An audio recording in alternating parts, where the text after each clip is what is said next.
A resignação do demandado com relação ao benefício de gratuidade de justiça deferido ao autor, ela também é veiculada no bojo da contestação. O artigo 335 é um artigo que dispõe sobre o prazo para a apresentação da contestação. Tá? O artigo 335 diz que o réu poderá oferecer contestação por petição no prazo de 15 dias, cujo termo inicial será a data.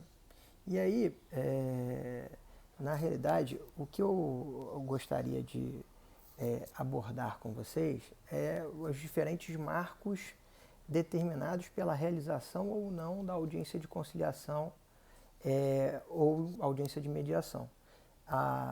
O prazo inicial, o marco inicial da contagem de prazo de 15 dias úteis para a apresentação de contestação, ele será contado pela ocorrência ou não da audiência de conciliação e mediação. Se ocorrer a audiência de conciliação e mediação, o prazo de 15 dias conta da realização da conclusão desta audiência infrutífera, no que tange a celebração de algum tipo de composição, de autocomposição entre as partes. Então, se não houver um elevado consenso entre as partes e elas construam a sua própria solução, o processo ele prossegue com o prazo de 15 dias para apresentação de defesa. Se não houver a audiência, o prazo ele flui da juntada aos autos, da comprovação da citação válida do demandado. Então, existe o processo, ele documenta que houve a citação do demandado. Essa citação ela é acostada ao processo, ela é juntada ao processo, ela fica presente ao processo, e a data em que ocorre a formalização, a inclusão nos autos deste mandado de citação é a data que catalisa, que potencializa o prazo de 15 dias úteis para que o demandado, para que o réu possa apresentar a sua contestação tempestiva. O artigo 224 ele estabelece uma dinâmica de prazo em dobro quando diferentes réus estiverem sendo patrocinados por patronos distintos, de escritórios distintos.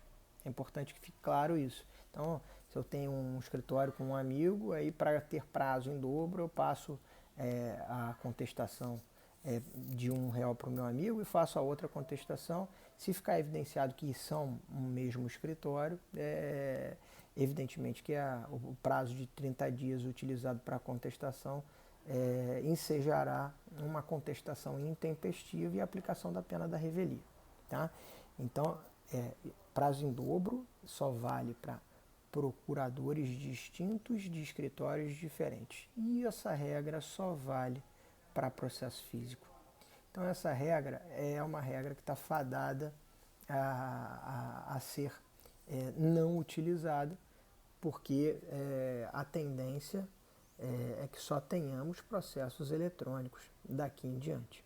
Então essa sistemática de contagem de prazo em dobro, ela valia quando os advogados tinham que ir ao foro, tinham que pegar os autos, tinham que ter acesso aos autos, tinham que fazer carga dos autos. Isso não existe mais, considerando uma plataforma eletrônica. Agora, há que se falar ainda em prazo em dobro quando estivermos diante de defesas e manifestações em geral e contestações, e toda vez que o Ministério Público falar nos autos, quando a União estiver no polo passivo, quando os estados, quando o Distrito Federal, quando municípios, quando as autarquias e fundações de direito público, todas essas, existe uma prerrogativa da Fazenda Pública em juízo, e a gente está falando de contestação, as contestações apresentadas por estes órgãos necessariamente serão contadas em dobro o seu prazo, esses órgãos eles têm a prerrogativa de falar sempre com prazo dobrado nos autos. Queria chamar a atenção dos senhores para os artigos 338 e 339. Vou falar de uma maneira en passant, porque os artigos 338 e 339 eles tratam de uma forma de intervenção de terceiros que era tratada no Código de 73 como nomeação à autoria. Dentro da sistemática de simplificar, não existe mais um incidente de nomeação à autoria, que ocorria nada mais acontecia quando o réu ele se via numa situação de ser indicado como legítimo para figurar num polo passivo e por uma situação de erro ele falava, não, essa ação não deveria ter sido proposta em face de mim, essa ação deveria ter sido proposta em face de um terceiro. Eu sou ilegítimo para figurar nesse polo, mas o legítimo é fulano. E isso instaurava um incidente de nomeação à autoria, o processo ficava suspenso até que o juiz definisse quem era legítimo para figurar no polo passivo. Essa dinâmica ela foi simplificada pelos artigos 338 e 339. Então, em sede de contestação, toda vez que eu arguir ilegitimidade passiva na contestação, sendo de meu conhecimento qual seria a parte legítima para figurar no polo passivo, eu tenho o dever de indicar. E aí o juiz deverá intimar o autor para dizer se concorda ou não com a substituição no polo passivo. Então, o incidente ele fica muito simplificado e ele é todo tratado dentro da contestação. Então, não existe mais um incidente de nomeação à autoria. A indicação correta do polo passivo das demandas poderá ser poderá ser indicada pelo demandado. O réu ele poderá dizer, não sou legítimo, e se ele souber quem seria a parte legítima, ele indica nos autos, e aí cumprirá o juiz intimar o autor para se manifestar. O autor pode concordar com essa substituição no polo passivo, ele pode discordar. Se ele discordar, e aí o juiz vai ter que enfrentar se o réu é legítimo ou não para figurar no polo passivo.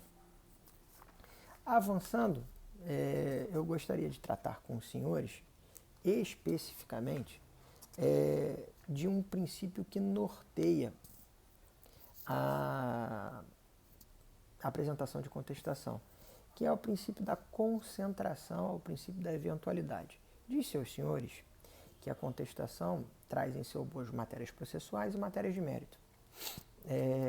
Essas matérias de mérito, elas, de certa forma, elas podem até ser antagônicas. Você pode ter dentro de uma peça de defesa méritos ou linhas defensivas que colidam entre si. Isso é possível em virtude do princípio da concentração ou da eventualidade. Então, se aquela determinada linha argumentativa não for a mais adequada ou não for reconhecida pelo magistrado, existe uma outra linha, uma linha B, e poderá existir uma linha C. E não necessariamente o réu deverá guardar um dever de coerência, escolher uma das linhas. Não, ele deverá apresentar toda a estratégia de defesa, todas as matérias que poderiam ser ou que deveriam ser arguíveis para se opor à petição inicial, elas deverão estar contidas